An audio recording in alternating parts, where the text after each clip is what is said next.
Hello, everybody. Welcome to Planet SkyFF, the world where everything revolves around £50,000. My name's Suj. And my name is James. Go on, how was your week? We do what we do every week. Good. How many points did you score? 141. Not bad, eh? For a single game week, one transfer made. Yeah, I'll take that.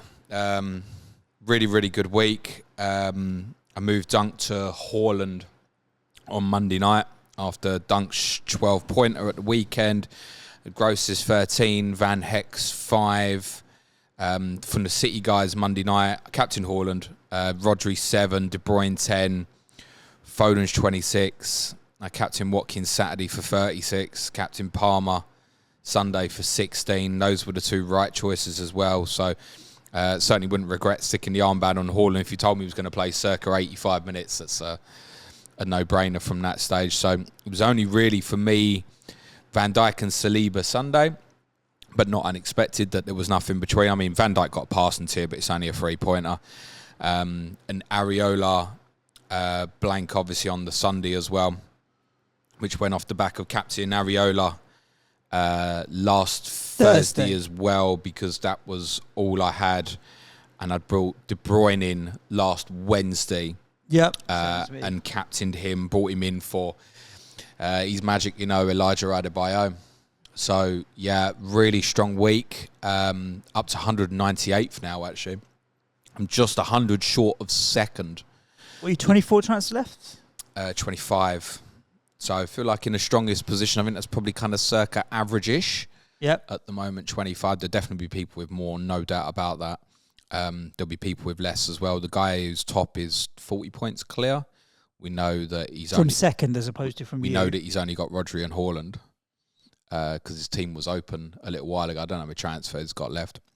That's obviously a big lead that the leader's got at the moment. Again, don't know how many transfers got left, but you're saying just under 100 short of second, in contention potentially all of a sudden. And what's really done it for me is the captain choices haven't been bad recently, but it's them two holes from two players that I wasn't even certain that I wanted to get in Adebayo and obviously Foden.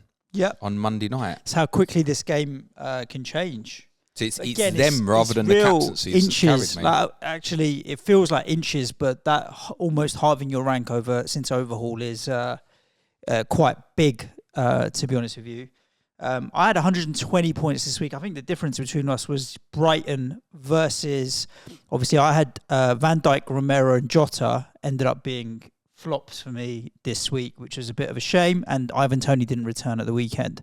I sold Watkins for De Bruyne on Monday night. I'd done the same move in selling Saliba Watkins for Haaland. I sold Saliba for De Bruyne last week. So the 4 City were game changers really on Monday night. You got the same 4 City as me. Rodri, Foden, De Bruyne, Haaland. Obviously armbanded Haaland. Same captains as you, obviously mate. For us as well, City can see them's good. Handy, yeah. I armbanded Watkins. I armbanded Palmer. I armbanded Haaland. Same as everybody. But I'm up inside the top 4K now. So 3972.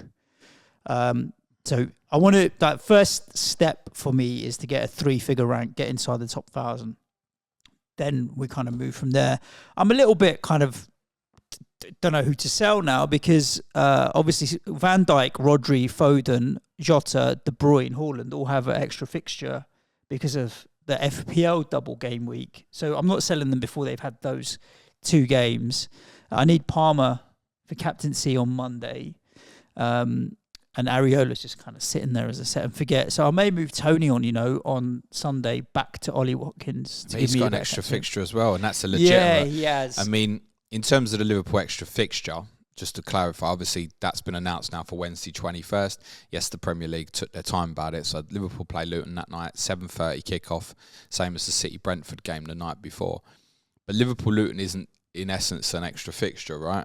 It's just a game. It's just brought forward. But in terms of timing of when you sell a player and when you buy a player. Yeah, of course. But the best way to think about it, I think Ian Parron put it right. He was trying to clarify something I said because I didn't explain myself very well last week. He explained it a lot better when he put it in terms was just think of it like this. Liverpool-Luton essentially is not an extra fixture. Just think of it as a Friday night game. Just think of it as a game that's been brought forward to the Friday night TV coverage. In terms of your plan, that's exactly what it is. Mm-hmm. There's no blank for Liverpool. it's not an extra fixture. It's basically a Friday night game that just so happens to be on a Wednesday. So that makes obviously investing really difficult. We'll talk about obviously March TV announcements, but in terms of Liverpool, in terms of getting new now, from that perspective, if you think of the Luton game as like a Friday night, they always go first. So it's difficult to add extra. So, I mean, my strategy at the moment would probably be Mo's going to be back soonish. Yep. But if he is back, it might just be a case I'm going to go, right, I'm going to take it on and not go there. I don't know how I go there. Well, I've got exact money to go from Foden to Salah if I deem that a necessity. But again, I mean, they've got so many fixtures. They've got 4 versus Liverpool's 3. It's then so it's just a case of, are you gambling on Salah for Luton at home, and well, it won't be Burnley at home, but are you gambling that he's going to go big? We've just seen what Foden can do. So I don't know where I come off any of my players right now. Areola is I'm not coming off him anyway. Even Romero, if I come off Romero after the Wolves game, that's fine, but I have to go to another defender because I'm in the 3-5-2 right now. I can come off Cole Palmer after the Man City game on the Saturday. Yeah, I think a lot will do that, by the way. The way the fixtures have landed now. Yeah, I think there's a big gap, and obviously with the blank, let's say. So Cole Palmer is expendable after the Man City game, potentially for me. The Liverpool and Man City guys are not expendable at all until we're talking, and at least after the Brentford game for City and the Luton game for Liverpool. But even then, I'm not losing my City guys. Bournemouth, Man United thereafter. Liverpool, you can't make a case for because Nottingham Forest afterwards as well. Yeah, but that's the point. There's no kind of entry point for Liverpool. That's probably the exit point is Forest away, because then it's Man City next, and then it's probably a blank, and then now we know it'll be Brighton on the Sunday as well, and you come back from there. Van Heck stays because I'm captaining him on Sunday the 18th as it stands right now. So I've got 2 players that I can sell. Yeah? I can sell Ivan Toney, and I can sell Romero. So here's the Palmer. Sorry. Here's the big question that people want to know if they were listening closely. You sold Saliba last week. Yep. You sold Watkins this week. Yep. Who you captaining Sunday? Areola as it stands. You're just going to go with that? No, I did say I'm happy to sell Toney after the Wolves game. It's Liverpool and City. If I think captaining Watkins versus Man United at home, and I wasn't overly impressed with Man United at the weekend, he'll have chances against them, and it's a home fixture, and they were good. I think the upside of captaining Ollie Watkins for Man United at home with a captaincy plus Fulham will be bigger than Liverpool and City for Toney, and then you got Nottingham Forest as well. Yeah, I was going to say adding the one more makes it sound better. A lot better. Then obviously it's Toney a 3 for 2 where Toney's got Liverpool and City. So yeah, I think it may be a case that I'm going to do it because it's one transfer, and then I'm happy to hold Ollie Watkins. Right. The reason I came off him was to give me double captaincy for Haaland. There is a little less case for Toney now that the March TV fixtures have been confirmed. You certainly could captain him on the single game day. We now know it won't be a single game day against Burnley on March the 16th. That feels a really long way away at the moment anyway. Yep. But there's no, other than the West Ham game Monday the 26th, that's when you'd go back if you want to go there. There isn't another entry point after that. The Burnley game's another 3, and you've got to negotiate Chelsea and Arsenal before that as well. Yeah. I'm happy to come off Cole Palmer as a consideration as well. I don't need him particularly for any captaincy. You mean obviously after this after week. Man City? Yeah. After Man City. So on the Sunday or the Monday or the Tuesday, like wherever I decide I want to go. Cole Palmer one, now if you look between the Manchester City game on February the 17th, we now know the Newcastle game will be a single game day on Monday the 11th. So in between that period, which is, what is that, over 3 weeks, isn't it? Chelsea play once away to Brentford, and you've got, for comparison, teams that are going to play 4 games in between. I think you've even got a couple that have... I've got no Palace Everton coverage. So even just picking up an Everton player and captaining him on the Monday and holding him through for that Brighton, West Ham, Man United run is well worth it over Cole Palmer. So it may be a case that will be my option into a Palace or Everton player. Palace really don't appeal right No, now. it'll be Everton. Probably would be Everton. It would be Everton, but I won't rule anything off the table at the moment. Yeah. Should we do these TV announcements for March, because that's given us a really good picture for a serious amount of time now. As a reminder, obviously Villa Chelsea playing FA Cup fourth round replay tonight. That will give us clarity on one extra fixture for the match week 29 FA Cup quarter-final weekend. So if Villa lose, we know West Ham and Arsenal will be on Sunday the 17th of March.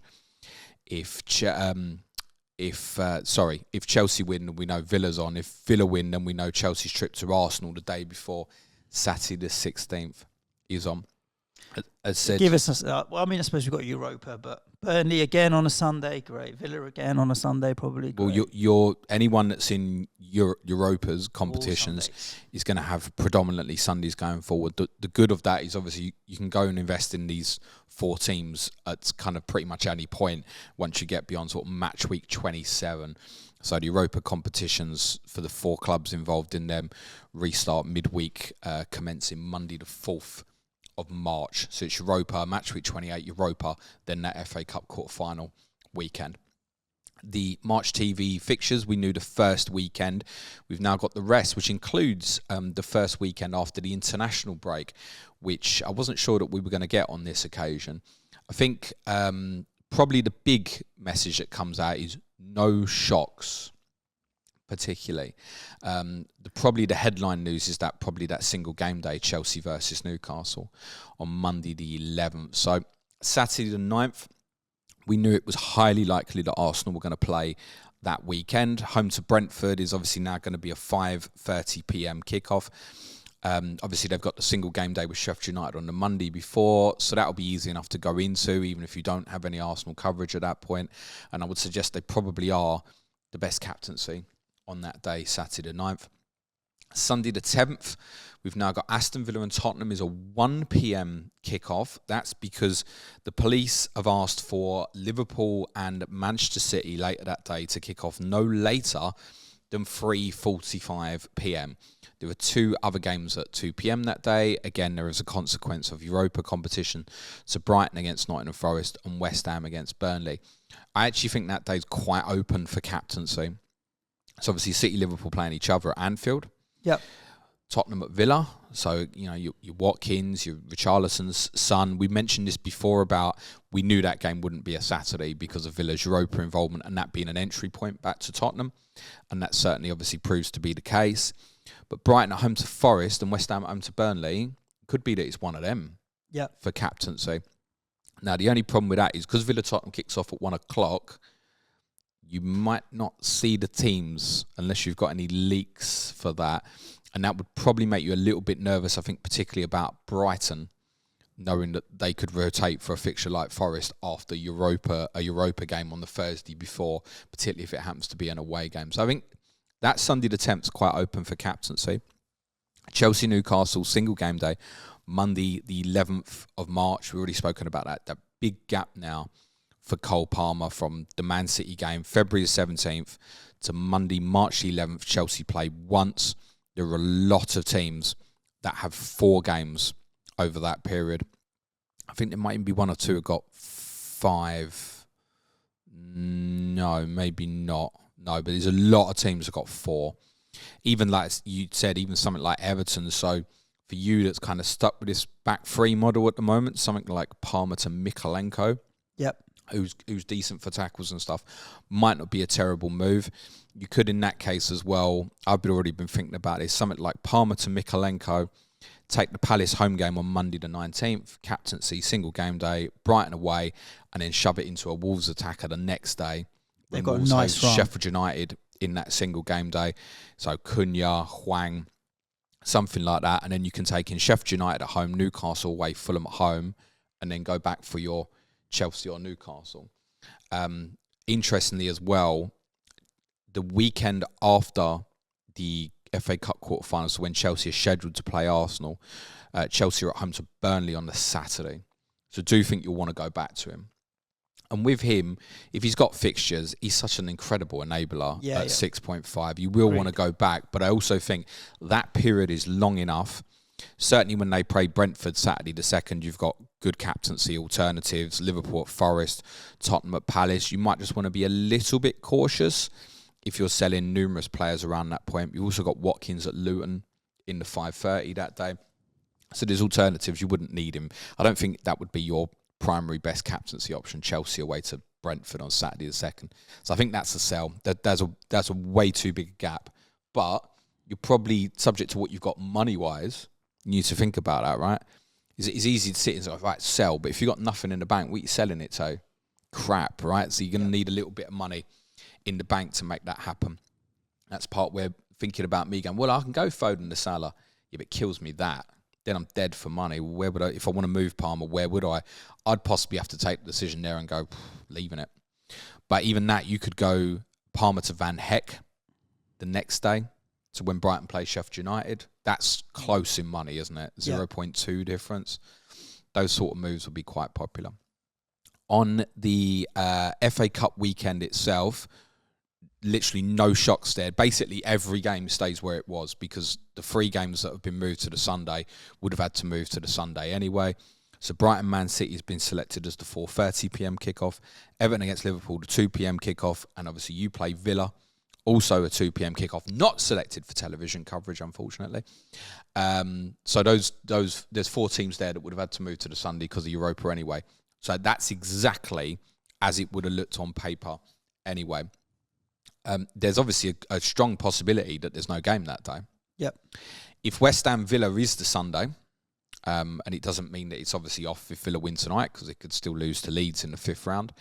But if it goes on, you'd be looking at West Ham Villa probably will be a single game day. Yep.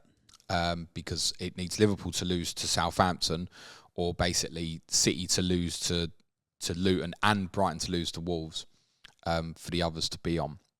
The Saturday on that day, Arsenal-Chelsea's been picked up for TNT as a 12:30 kickoff. That's important in terms of your reference for later on in the season and potentially which week certain games might go into. So Arsenal-Chelsea, Everton-Liverpool and Brighton-Man City are TV-selected games that are highly likely to be postponed. Those are 3 strong fixtures that the TV companies are not going to drop. So that will be relevant in terms of where games go, which midweek later in the season. Fulham-Tottenham has been selected as the 5:30 p.m. kickoff that day. And to reference back, that's where I said about the Tony requirement is a little bit less because there was obviously a possibility of Burnley-Brentford land as a single game day. That now cannot happen. Burnley-Brentford and Fulham against Tottenham are 2 fixtures that will not move on Saturday the 16th. Remember, I said there is a clear Tottenham re-entry point on the weekend before. The following weekend, the weekend after the international breaks, match week 30 has also given us no shocks in terms of the TV selections. Liverpool and Brighton on the Sunday at 2 p.m. and Manchester City against Arsenal is the 4:30 p.m. Every other game stays on the Saturday. So I think you've got your choice there between your Haalands, your Salahs, in terms of what you want to captain on that Sunday. On the Saturday the 30th, to come back to the Tottenham narrative of reinvesting, probably Tottenham at home to Luton is probably best. But Cole Palmer at home to Burnley as well. Really good alternative. So there's 8 fixtures on that Saturday. So certainly in terms of covering it off, there should be no issue from that perspective. And of course, because of the 2 games announced for Sunday the 31st, we can have a little understanding of Tuesday the 2nd. And that might be quite awkward. There's 4 games now that we know definitively will not happen that week. What's already left, even if all of them got left on the Tuesday, isn't hugely inspiring. Newcastle against Everton might look best. Manchester United go to Chelsea. Tottenham go to West Ham. So, but it could be, Tottenham again at West Ham under that circumstance. I would imagine the way it's landed, that I would think one of Manchester United versus Chelsea or West Ham v Tottenham will stay on that Tuesday night. Right. If it doesn't, Newcastle versus, if it's not one of them 2, Newcastle Everton definitely will stay there. At least one of them 3 fixtures will be the Tuesday night. I'm almost certain of that. So there's going to be a big team playing on the Tuesday. Remember that December set, we was worried for a while they might just stitch it up and it'd be like Wolves v Burnley. that circumstance with the way the fixtures have been announced the weekend before isn't going to happen. So I don't think there's anything in March TV fixtures that's overly concerning, like a Burnley-Brentford suddenly landed on a Friday night. It's not. There's nothing in there that's come hugely unexpected. And actually, once obviously we know who's through in European competitions before that FA Cup quarter-final weekend, it's going to give us some pretty decent indications in terms of the April fixtures as well. Then obviously the quarter-finals happen, and that gives us even further. So, yeah, I don't think there'll be huge alarm, actually, for this forthcoming period. Probably ones now, like we've mentioned it a couple of times. I think Everton has really come into people's thinking a little bit in terms of manoeuvring things, primarily because Palace obviously have the 2 single game days against Chelsea this coming Monday and then Everton the Monday after. Now, I think majority of us will be pretty happy with Cole Palmer captaincy Monday night, so nothing needed there. But I think my thought process had very much been, right, we'll get Palace as an additional coverage for that, take the Everton game as captaincy, then it's Burnley at home, move it on to Wolves. Now, the thinking would have been, right, go and punt Elise or Eze. Elise, we almost definitely know isn't going to be available for any of this. It might be the same for Eze. And you possibly adding Mark Gay to that now as well. Now, suddenly, that just makes Palace blunt. And I tell you what as well, if you look at Everton's fixtures longer term, it's not a good run. There's only one fixture that stands out there as green to me, and it's that. It's the Palace home game. It's a game that Everton have got to win, really. So, yeah, I think something Everton that night would potentially appeal, even if it's something punty like Harrison, McNeil, if Decore's back, or like I said, Mikolenko, even one of the 2 centre-backs, Tarkowski or Branthwaite, probably isn't going to be Parsons as part of it. But just to punt something for a couple looks better than getting anything Palace at this minute. Yeah, agree with you on that. And I think it's probably not a skip because of the chain movements. Moving things like Palmer suggests that probably, do get something rather than skip it, I think. And it will look like Everton, I think. It is kind of time to make a few transfers. Before we talk about transfers, just briefly, captaincy, Haaland. Yes. We'll see the team. Yes. If it's not Haaland, it's De Bruyne. If it's not De Bruyne, it's Foden. Like, one of them's going to be in the Rodri. team. Yeah. Whatever. So everyone's going to see it. And it's the early kickoff. You know they're in the team. You go with it. Haaland will play, though. Yes, but I think there'll be a few will go with a Liverpool player. Yep. There's a little bit more of a gamble in that, but you look at someone like Jota, for example, and I find it difficult to think he wouldn't start this weekend. Even for people who've got Darwin Núñez, I think the same, actually. Bit more punty. You won't see the team. There's every chance you'll get some leaks going around social media. That's the better fixture, isn't it? It's the Liverpool. So, if people want to punt Jota, Núñez, even Van Dijk or Trent, if people have got, I don't hate that as an alternative. Like, I don't think it's not got to be City, but yeah, Haaland. 70% of the top 1,000 bought him back on Monday. He was in 17% already. So 87. So up to 87. That tells me, honestly, that the remaining 13%, I think, are either dead in the top 1,000 or haven't got many transfers left, or they missed the deadline or something. Because it was so obvious to go back to him there. There wasn't. Yeah, I think there'll be a few. There wasn't any 5 reason to 10 or 20 that will swing against for a little bit longer, but let's see. With the extra fixtures as well, I don't think so. There's swing against, like we mentioned about maybe swinging against Salah for a bit. That wasn't one to swing against, I don't think. So I don't know if that gives us an indication that, let's say, circa 90% of the top 1,000 are still very active. There might be 10% in there that are running very low, maybe.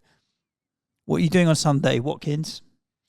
Yeah, I think so for me. I think I'll be going back to Watkins as well. I think he's a standout over Arsenal, to be honest with you. The only thing with that is, obviously, look, we'll see the team of the West Ham Arsenal game. I have got Saliba, and your team might look meh, and I might think I want to go with it. But I think Martinez is obviously going to be out for United now. We know for probably at least a month or so.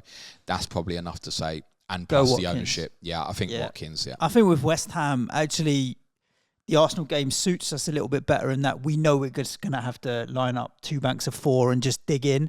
Whereas United, we almost matched them 50-50 on possession for large parts, which doesn't suit us. Whereas the Arsenal game, you know what you're going to get from West Ham. We're going to just do a proper Moyes ball and just sit in. So it'll make it more difficult. Saliba starts on 5 though, doesn't he? He does start on 5. But United, defensively, Ollie Watkins could be that 20-pointer, I reckon. So I'll be going Watkins as well. And on the Monday, we've talked about it, Cole Palmer. Everyone and his dog. Exactly that. To be honest, yeah. Cool. In terms of transfers, look, we're getting to that time of the season now where there's 16, 15, 13, 14, 15 league games left for each team. And like you and me, we're in the mid 20s. So you're now talking about 1.5 transfers per game week is what you've got left. I think I can see myself by the time we get to international break, or at least that week coming after, maybe using 5. But then that moves to 2 a week. So we really are in that territory where, and I've been caught with it before, where you've hoarded too many transfers and then you're using them to use them, and then you're coming off players that you wouldn't necessarily in normal circumstance come off, but because you've got to use your transfers, you're trying to find the advantage, you do, and you end up shooting yourself in the foot by forcing moves that aren't always necessarily the best moves just to use your transfers. So we are getting to that time of the season where make some moves now, right? Like it's okay to start using Everton to daisy chain to a Wolves striker to come on and off Tottenham and so on. I think we need to start thinking about actually making moves rather than hoarding. So I'm not doing anything this week. I'm doing Watkins this week. But yeah, I mean, look, just this week, sold him. If you're set up, yeah, but I've got 4 games out of Haaland for no games. So it was a 4-0. Over who? Watkins. How? I sold him after he played. I got 4 games of Haaland. Okay. Yeah, but you ain't selling Haaland now, are you? So who's No. Tony. Okay, you're going to go with the Tony option. Yeah. Yeah, I don't love Which selling him. Which would be a 5 for 2 if I captain him for United and Forest. But I'll probably captain Haaland for the Bournemouth game. Yeah, despite the extra fixture for Tony, I don't see any captaincy in there. Like it's definitely not in the must-own territory. No. Definitely not. I think it's like make a few moves. Don't get caught and stuck regretting it. Yeah, interesting one as well in terms of additional fixtures. Like that's pretty locked now up till Sunday the 31st of March. There has been speculation of the Bournemouth Luton game going in on Wednesday, March the 13th, which is the midweek before the FA Cup quarterfinals. I wouldn't fret about that too much because obviously Bournemouth play at Burnley now on Sunday the 3rd of March. So you could go in, have Burnley away, Sheffield United at home, then the Luton fixture. Obviously, the Wolves game could go in FA Cup quarterfinal weekend, but don't be looking for 11s in that weekend. Like if you got your captaincy covered and you got 5 or 6 players, probably fine. And then after that, if you look at their fixtures after the FA Cup quarterfinal weekend as well, Everton at home, Palace at home, Luton away. The next few, and the Luton game's probably not one that's going to get moved to like a Monday night or something. So you probably exit point there as well, actually. So I mean, if that happened, this is the sort of thing you have to factor in the back of your mind. Let's say you end up locked in a position with Haaland, Watkins, and bad example here. Let's say Alvarez, actually. Say you got locked into that position. You need to have an awareness that I think if that did happen, we're all buying Solanke under that circumstance. What, Burnley, Sheffield United, and then single game day against Luton. It's potentially, I mean, it's the 3 promoted clubs in a row, isn't it? It is. With one being a captaincy, and there'll be a gain. So you need to just have a little bit of awareness of that. Otherwise, the fixtures are pretty locked here. There isn't anything that's come out in their March fixtures, by the way, Suj, that is if this happens and this game moves from 4:30 on a Sunday to 8 o'clock on a Saturday. There's nothing like that. So it is all pretty locked, but there is speculation, Bournemouth Luton, as I said, Wednesday, March the 13th. My personal opinion, by the way, as it stands, is that it's a little less likely than likely. But I know there are a lot of people on socials at the moment that think it is more likely than unlikely. But yeah, for me, Suj, it's now about, let's get to Sunday the 18th of February. I've got 2 Brighton at the moment in Van Heck and Gross, so there's probably not any real requirement for me to do anything there. But I'm at the point I need to think about Liverpool just having Van Dijk. Am I happy with that? The answer will probably be yes. And then it's a case of probably Everton Palace the Monday and then chaining that into Wolves. And if I hold on to Areola, which I did wobble about it a little bit Monday, Suj. I did wobble a bit. To go Edison? I thought about it, yeah. And then I realised that I do value my life and my sanity and decided not to do it. But the closer it got, you know what I came to the conclusion of as well? I came to the conclusion on Edison that even if I went there, I wasn't winning. What I meant by that was, yeah, there'd be some out there with one City and that would cover it off a bit, but I knew there'd probably be some out there we're going to steam in and go with a couple, particularly seeing the team line up and stuff as well. I just decided, nope, I was going to go against it. If I hold Areola as well, there's no real requirement for me, West Ham, Brentford. So it's not impossible, Suj. I could get to, if that extra Solanke fixture doesn't happen, I could end up getting to Monday the 4th when Sheffield United play Arsenal. There'll definitely be moves being made there. Where I only use 2 transfers. Yeah. And that's over 4 weekends of football, basically. I might not be doing a lot. So I might have gone to the point where I'd probably used more than most people. I might be coming out the other side with having more, maybe, I think. There's a possibility. Yeah. There's no right? There's no right or wrong. Yeah. Well, information's obviously important as well. Once we get towards that weekend was, say, Sheffield United, Arsenal's the Monday night football. The midweek before is the FA Cup 5th round games. So at that point, I've got my real clear picture of that match week 29, the FA Cup quarterfinals. And from there, we'll be able to see more things like the Palmer one that's opened up, where he's only got the 1 fixture and there's a lot of other teams that got 4. There'll be more like that will open up at that stage to look at. Cool. Do you want to cover off the tier points, James, for the games at the weekend? Obviously, Monday included as well. We've had a few questions in on the internet that we'll cover off as well. And a few points on last midweek's fixtures just to cover off as well. I think particular relevance here in terms of Tottenham against Brentford last week. So Tottenham obviously had a lot of the ball, but a lot of it in advanced positions. So Romero, 68 passes, I think is pretty disappointing. Van der Ven, 54. Udogi, 65. Pedro Porro was 1 off 59 passes, 3 tackles, 1. He's in, he was at the time of that game in 36% of the top 1,000. So Vicario's really well owned at the moment. He's in about a quarter of the teams. Did have a save here, but Tottenham aren't keeping clean sheets at the moment. We said that on Monday's pod now. Romero and Van der Ven back, and yet Tottenham have still conceded 2 goals in every league game since. So that's becoming a little concerning. Tony with a shot here in that fixture. James Maddison actually completed the most passes for Tottenham in that game, 74. From the City-Burnley game, no surprise that there was some big passing numbers at the back. Vardy 100, Aki 104, John Stones 67. Rico Lewis played right back inverted, 63. Rodri Joston 98. From Liverpool, Chelsea, Alexis McAllister, the only one to hit tier 1 passing. Van Dijk was on 57, Canati 53. McAllister also won 8 tackles in that game. Darwin Núñez had 5 shots on target that night and 5 off target, which included hitting the woodwork on 4 occasions.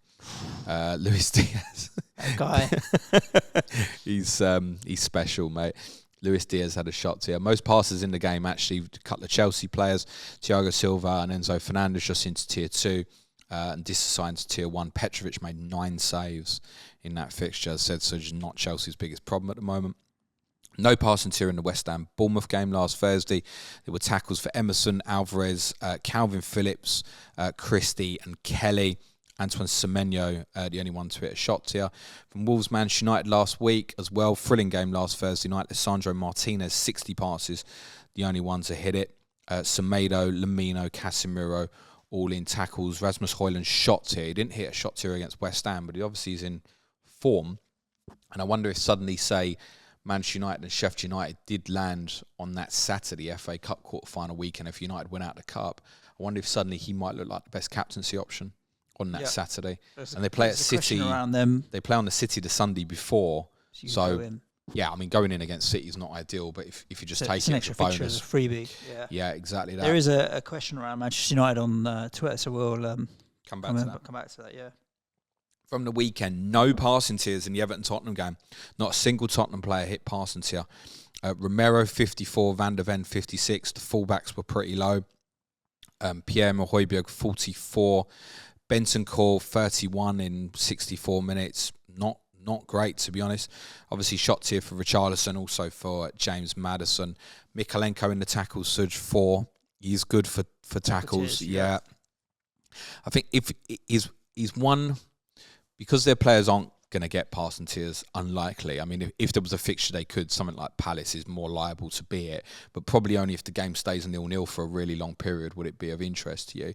Mikalenko's one more, I think you don't need to worry about it so much, and it could still be a haul because he is good at tackles. Yep. He has one now and again where you get like 7 or 8. Destiny Udogie got 7 in that fixture at the weekend. Big numbers for Brighton against Palace at the weekend. Shouldn't be surprised. Lewis Dunk, 144 passes completed and obviously a goal as well. Jan-Paul Van Hecke got more, 153 passes. Pascal Gross, 117. Billy Gilmore, 105. And Igor Julio, playing left-sided centre-back, 86. But he got a tackle tier as well, as did Pascal Gross to go with his 2 assists. It was a shot tier and tackle tier for Buonanotte. João Pedro did at least reward owners with a goal. I think a few probably sold after his injury concern Tuesday night at Luton. From Burnley Fulham, Tosin Adarabioyo, the only one to hit passing tier.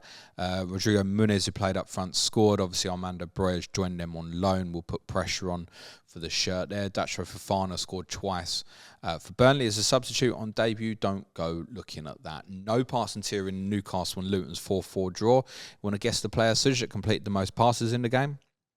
Oh, Guimaraes. Nope. Carlton Morris. Don't be silly. I don't know. It is a Luton player, though. Not Ogbene. Ross Barkley. Okay. 51. Sambi Lokonga, 42, was also more than any Newcastle player in the game. Guimaraes, 41. Kieran Trippier, 39. 10, you mate. No. Basketball game, though. They're playing some good stuff now, Luton. Yeah. And Barkley is the centre of it. Well, yeah, and Lokonga as well, in fairness as well. The two of them are very comfortable on the ball in midfield, so you can pass into them, right? Mm-hmm. Now, they didn't get passing tier, but the two players both got tackle tier as well. So they're enabling ones with Luton having the Liverpool fixture, which let's refer to it as a Wednesday/Friday night game that you can have a look at. You might want to look at them as an entry point, obviously, when they play Manchester United next Sunday. So I think probably more of a conversation on Luton next week. But then you're also possibly missing the Sheffield United game this week. I wonder if people suddenly had injury issues. Say people are sitting there with Konsa, for example. If they suddenly think a Luton player might be a solution for them, I don't hate it. Lewis Miley, Dan Burn, Longstaff with tackles in that game. Longstaff and Harvey Barnes, obviously in shot tiers. If you've got Anthony Gordon, that sounds like a sell, by the way, but it's currently owned by less than 1% of the top 1,000. In fact, Kieran Trippier at 5% is the most owned Newcastle player in the top 1,000. I'd only really see that changing, I think, if they lost to Blackburn in the Cup, if you have the Chelsea single game day and then they play Palace, and that's on in an FA Cup quarter-final weekend, that may change. Sheffield United and Villa, Vinicius Souza, with 7 tackles. Diego Carlos, 108 passes completed. That's with Ezri Konsa's injury for the next month. He's basically got to play Diego Carlos as right-sided centre-back, because the other two, Longley and even Pau Torres, who we think is going to be in the squad tonight, probably as a substitute, both left-footers, wouldn't be comfortable as right-sided centre-back. So if you did want a Villa defensive player over this forthcoming period, he's going to be a lock to play at centre-back. Longley, 98. Konsa, who obviously went off, was running at near a pass per minute, was running at slightly more pass per minute as well, 62. Tielemans and Watkins in the shots here. No passing tiers in Bournemouth Forest, not a surprise. But I'd note that Dominguez, who's a player I spoke about on Monday, multifunctional, playing several different positions, 8 tackles, 1, might be an enabling one should a Forest single game day land later in the season. You still probably punt something like Taiwo Awoniyi, though, who did hit a shot tier. Yates also hit shots here to go with tackles. It was a save tier for Neto. If that extra Bournemouth fixture lands, by the way, I think Neto will be it'll be really popular, I think. From Chelsea Wolves, that'll be after the West Ham Brentford game as well. So people that are holding Areola for the captaincy but then want to ditch it. West Ham then have Everton, Burnley. It's not the worst run, but I do think that would be an interesting move. You'd go from the Everton game and then go to the next day, Sunday the 3rd, when Bournemouth play Burnley. So it works. Gives you that extra fixture, yeah. The thing is, the way that lands as well, if you think of the other keepers in the world, so not too many will be on Raya. By the way, please don't get Raya on Monday the 4th, because remember, he'll be ineligible for the Brentford game on Saturday the 9th. But other than, if you're looking at that, so Raya's not got a huge amount of ownership. The other keepers playing on the Sunday, yes, there'll be bits for Ederson. There's not much for Onana. There's obviously not going to be much Trafford by this point. So you got your selection from the rest of the league in terms of moving a goalkeeper to Neto. Imagine the Wolves game did go on as well in FA Cup quarter-final weekend. Then there's arguably a case to go something like Neto, probably Senesi and Solanke. You can even punt your likes of Tavernier or something like that. Alex Scott, I think, is maybe one to keep an eye on as well. And of course, over that period as well, for assets from something like Bournemouth, because it's probably go in for a bit and fixtures, the pricing is not so important. No, of course. Because you might be selling like a Liverpool player you might be moving like Alisson to Neto or Salah to Solanke, these sort of moves to make it happen. So the value becomes way less important. From Chelsea Wolves, there was tackle tiers for Aït-Nouri and Gomez. Obviously, Matthias Cunha, the headline, shot tiers. He's going to be really popular that day that Wolves play Sheffield United, but so will Hwang as well. And I think the choice there might be defined by people and their structure. That's definitely not a skip. You've got to go and gamble one of them for the potential haul in that fixture. Hwang obviously took a penalty against Fulham earlier in the season when Cunha was on the pitch. Whether Cunha's now nicked them, don't know. Hwang also took one for South Korea in the Asia Cup as well. Obviously, he will be back for the weekend. They're on their way home. Probably a substitute. I'm right pissed off about that. I mean, I'm pleased that Sonny's coming back now, but it's like 99th minute against Saudi Arabia, 96th minute against Australia. You're going to go to all that effort to get there. And then you lost it's like the FA Cup, right? You'd rather lose 2-0 to Jordan. They lost. You want to guess the amount of shots on target South Korea had? 0. Nico, shout it. 0. I know. Yeah, great. Jordan and the West Ham of the... I think Hwang over Neto, by the way. Neto hit a shot too at the weekend. Passing tiers for the same Chelsea players at the weekend. Silva, Disasi and Fernandes. Fernandes and Chilwell also tackled here. I saw the team and I knew they was in trouble because of what I speak about so often about protecting Thiago Silva. What's the timestamp on the... 42 minutes or so. Okay, Nico, remind me of that at the end. Just remind me of that at the end. Okay, 42. Chilwell and Gusto together in a back four wasn't going to work. There has been a little bit of speculation Chelsea might move to a back three, but yeah, look, I don't know why you're investing. The only reason you're investing at this stage now on Monday is if you haven't got any. And Cole Palmer has obviously got, I mean, he's 91.7% ownership in the top 1,000 on Saturday. Can only think it'll grow on Monday, to be honest. So, Conor Gallagher also hit passing tier and Kunku shot tier. For Manchester United, West Ham at the weekend, Kudos tackle tier, the only thing for West Ham. Garnacho with a shot tier. Bruno Fernandes just got into tier 1 passing with 60. Casemiro just got into tier 2 with passing. Lisandro Martinez may well have hit passing tier. Obviously went off with 20 minutes to go and will be a loss to Manchester United. From Arsenal, Liverpool, Declan Rice tackles, Kai Havertz shots. The only Arsenal players to hit tiering. Oh, wow, okay. Game state a lot to do with that, I think. I mean, Saliba only completed 29 passes. Wow. Gabriel, 43. Zinchenko played the first half, only 15. Wow. The bigger shock, though, was Trent. 14 in just under an hour. Wow. But that's because both teams... Was there even a game going on?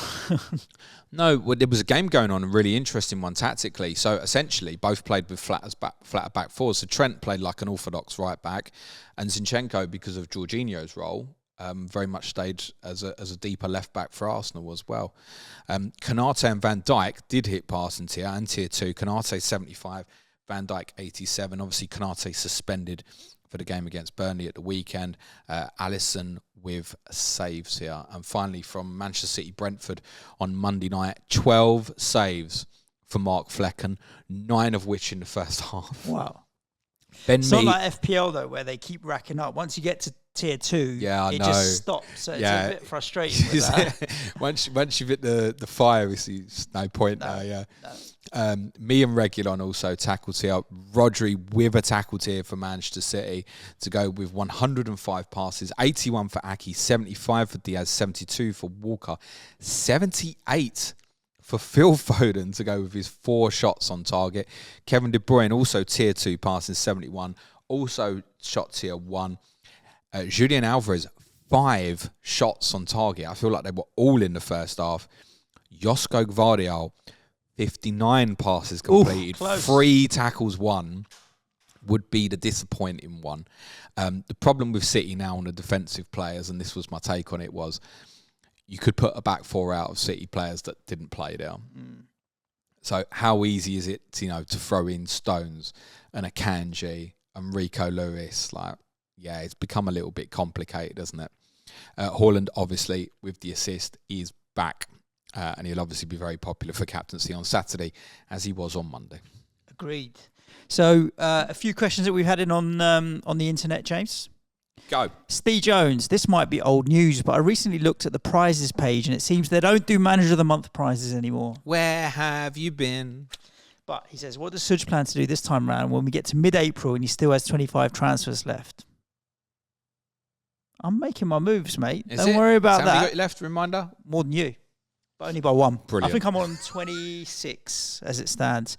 But I think between now and the international break, I want to use five or six. I'm going to force some just for fun because I'm catch up, right? Force them. I'm at 3-9. Don't use them for the sake of using them. Use them where the gains are clear and obvious. Yeah, and I will use them for gains, but there will be some situations where it's a little bit more punty than others. So I'll have a bash. I think for Manager of the Month, it's kind of pointless, but I haven't used my second team all season, so maybe March will go for it. It's only 4 weeks in March. But there's no Manager of the Month anymore. It's fun, though. It's fun, James. But you're going to go for it anyway. Fantasy is about playing for fun. You're going to go for it anyway. Why the hell not? Yeah, particularly because it'll be chaos because of the week where there's the quarterfinals of the FA Cup. So there might be very few fixtures within then. So manoeuvring 20 transfers, because 5 a week, in that 4 weeks will be a lot of fun. It's what we play for. Apart from the 50,000, of course. Can't wait to see you buy 5 Johnny Chelsea Glenn, players on Monday the will 11th. Eze or Elise ever be fit when Palace have a single game day? No. I would if they'd have both been available, I'd have gone for one, I think, yeah. They're in trouble. Chico Franco doesn't have any Liverpool attacking players for their next amazing 3 fixtures. Would you force one in or leave it and pray? No, I think I'm going to leave it. I mean, you can force one in, but then take me Watkins, Haaland, Foden, Rodri, De Bruyne. Even for the Palmer. single game day against Luton, you're going to just Van Dijk it? Yeah, I think so. Ooh. Yeah, I think so. That's the idea at the moment. I mean, look, the obvious one as well is if I get an injury, then that potentially changes the scenario. But to be honest, under that circumstance, I would maybe more... Everton is a priority, not a priority. That's a really terrible thing to say. But Palmer to an Everton player is the most likely for me now, Monday the 19th. That might be it for me that week. If I get an injury, it's not even a guarantee that I'd go a Liverpool player. I might go another City player. Honestly. So we've got quite a few questions around City. Somebody missed Haaland. Let me tell you who it is. It was Alex. Forgot to get in Haaland. Would you still do it for no fixture game? Yep. Well, I mean, it depends what you're selling, admittedly, but yep, probably. Because you can armband him. And a lot, Jay Hollyoak, he says that a lot of us attacked on Monday night, which we did. When do you think the next opportunity to attack is? Well, that Arsenal-Sheffield United game looks tasty, doesn't it? Particularly if the Chelsea game's still happening. Yeah, there's that. The other thing to factor in with that, though, is you might want one of them games to happen on the Sunday the 17th to alleviate not going into the following weekend after the international break with a shitload of Arsenal players going to Manchester City. But yes, if the Chelsea game is on Saturday the 16th, there's definitely going to be some 3-for-1s knocking about there. And obviously with someone, it's going to involve some captaincy and stuff there. So, I mean, Sheffield United away, Brentford at home and Chelsea at home. Would I hate looking at like blanket Arsenal defence over that? You should factor in obviously the Champions League games over that period as well. So they'll play Porto's second leg at home on the Tuesday after Brentford. So, but I would think, you know, your Saliba certainly is well safe. Your Saka's going to play majority of the games. There's a case there Monday the 4th to just shove your City, whatever you've got, right into Arsenal. There and then there will potentially be a case of that. That's kind of Andrew McGill's question, which is when's the right time to move off the City assets we polled into. But I also think it wouldn't be a pile-in the same way. But like I said, if that Bournemouth-Luton game does happen, and especially if the Wolves extra game happened as well, like, yeah, I could see me going with 3 or so Bournemouth, just because that run's so good. And you start punting things that people won't go for, right? But this last sort of week or so probably opened my eyes a little bit to knowing that at some point you need a little bit of rubber luck. Always, you need a bit. It's a fancy game. And it's a guessing Foden game, mate. was never a certainty for me. Like, for example, if De Bruyne had been fit when I overhauled, like with clarity, I probably wouldn't have gone for Foden. Adebayo was the player that everyone knows. I didn't even want him. Scored again at the weekend. But no regrets that I sold him, by the way. Last question of the show. Ian Collis. A Man United player is worth looking at. Not Rashford or Fernandes, but maybe Garnacho, Onana, or maybe Rasmus Højlund. Maybe. Yeah, it's got the Sunday entry point of Luton, but then you got Fulham and Everton at home. If you had the Sheffield United game as well, it's a good run. If you Gross Van Heck Dunk, if to start that day are certainties for passing tier in that fixture. So for a Højlund, you need the attacking return. Now it's Luton away, like it's fine. Then there's Fulham at home, decent. The problem with that is though, I think unless the Sheffield United fixture is going to happen on March the 16th, which would need United to be eliminated from the FA Cup, I can't see where I want to go there. Now, as I said previously, if it does, yeah, sure, maybe it would be a City player. Could even be Højlund, honestly. To Højlund, that's easy to say, isn't it? On Sunday, March the 3rd, skip Højlund away to Liverpool. If they don't play the following week at Brighton and then don't play Arsenal till Sunday the 31st, you can go back without any problems. So then over that period, you've got a Højlund, this is mad, with a potential 5-for-1, including 1 captaincy, over Højlund. But I want that information first. So the idea of going, say, for the Luton fixture Sunday the 18th when I got the Brighton players sitting there, no, it doesn't particularly appeal to me. No, agreed. Good. That's it. That's a wrap, listeners. Thank you so much for tuning into this week's episode of Planet SkyFF. Hope you've enjoyed it. We'll be back at you next week running through whatever's happened that weekend as well. If you want to support the show, you can head over to patreon.com/planetfpl. You get access to James's fixture planning spreadsheet, which for me is essential for Sky planning. I couldn't do it otherwise. Obviously, our Slack community are very engaged. Sky managers are always happy to help each other. Some prize leagues, extra podcasts, and a whole bunch of other good stuff over there as well. Patreon.com/planetfpl. You get ad-free podcasts as well. Anything else to add, James? Yeah, 42 minutes. 42 minutes. I'll remind you about that after we wrap the show. Stay safe. Look after yourselves. Ciao for now. Thanks, everyone. Play it your way. Good luck. Cue music, please, man-child.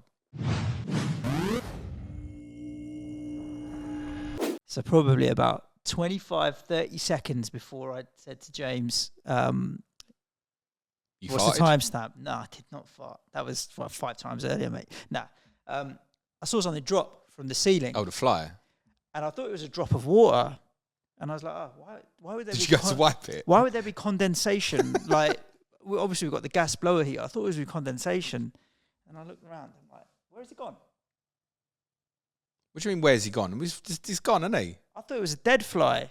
No, I didn't see it fly off afterwards. No, he was just having a little... Okay. So I saw it Nico fall. left it rolling because he thought this was going to be some good content. It's not. Nah, but catch the fly falling. I thought he flew straight down and fell like it. And when I saw it, I thought it was lying there on the table like a dead fly. I've now moved my iPad and it's gone. It's like a dead body's been moved. Okay, Nico, catch the fly. We need better cameras. Shit. So it wasn't even a dead fly. Sorry, mate. I thought it was a dead fly. Well, maybe it came back to life.